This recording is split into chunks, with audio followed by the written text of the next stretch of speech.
Welcome everyone, my name is Sarah Janssen. I'm Emily Cornetet, and today we're going to be discussing a project that we developed to address a lack of participation and engagement in the Freshman Common Reader. So our project is a participatory game-like experience that takes place in one room where a group of friends is paired with strangers, and together they'll work to solve culturally based puzzles in order to escape the room. And to guide our process, we use what we call a design brief, which just establishes parameters and constraints for the project, and also goals. And to break that, our design brief is to foster insight into how it feels to be from a different culture from the majority through activities designed for those who haven't necessarily read the book. And to break that down even further, we really wanted to focus on the feelings of an immigrant, those that are associated with being a foreigner or someone from a different culture, and to put people in that experience that simulates those feelings. And so the ones that we focused on were culture shock and the confusion that can sometimes go along with that, the inability to communicate and language barriers,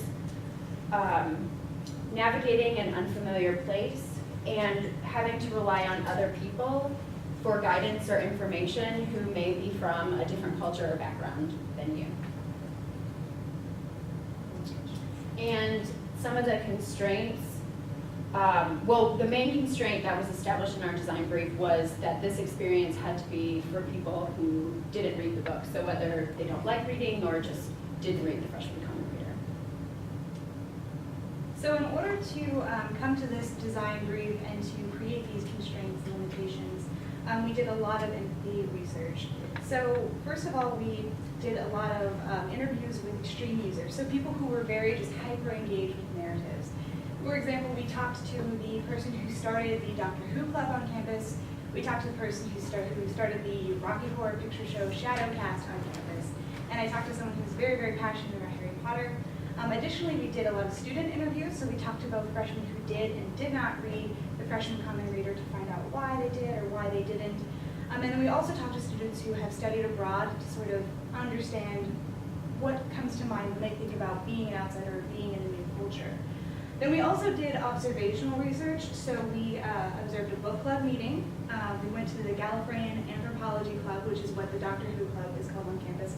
We just kind of observed them as they sort of celebrated these narratives. And from that, we were able to pull certain patterns or certain things that we were seeing over and over again, which are our key findings. And the first was that to many students, required readings feel like a task, and they don't want to do it. For instance, someone said, if they tell me I have to, I won't do it. Additionally, students may be more receptive to other communication platforms, such as videos or music. So, for instance, a student said, maybe if it were an album, I'd be into it. Also, when engaging with a story, people of all ages want to find relevancy in the characters and topic. In other words, they want to be able to relate to it. So one of our users that we interviewed said that after his dad left, the doctor became his father for 2 months. Finally, when people do connect deeply to a story, they tend to share their experience through word of mouth. So we have people who just blatantly told us this. They were like, the way we find more information is people tell us about it, and the way we spread information is we tell our friends about it. But they also said it roundabout. They were saying things like, my friend annoyed me into watching Doctor Who. So through this process, we developed a mid-fidelity prototype to help students relate to how it feels to be an immigrant. We would put them in a room in an unfamiliar place. But as we said in our key findings, students don't like to be forced to do anything, so this would be a voluntary experience. Users would come with 1 or 2 friends, and then they would be paired with other strangers for a group of 7 and shown into a room and locked in. We envisioned this room set up as like a living room, which would have a coffee table, a TV, an entertainment center, etc. And somewhere in the room would be the first clue, whether on a piece of paper or just written somewhere, and this is illustrated in the storyboard in the second photo. Busque en el florero, which in Spanish means look in the vase. So somewhere in the room there would be a vase.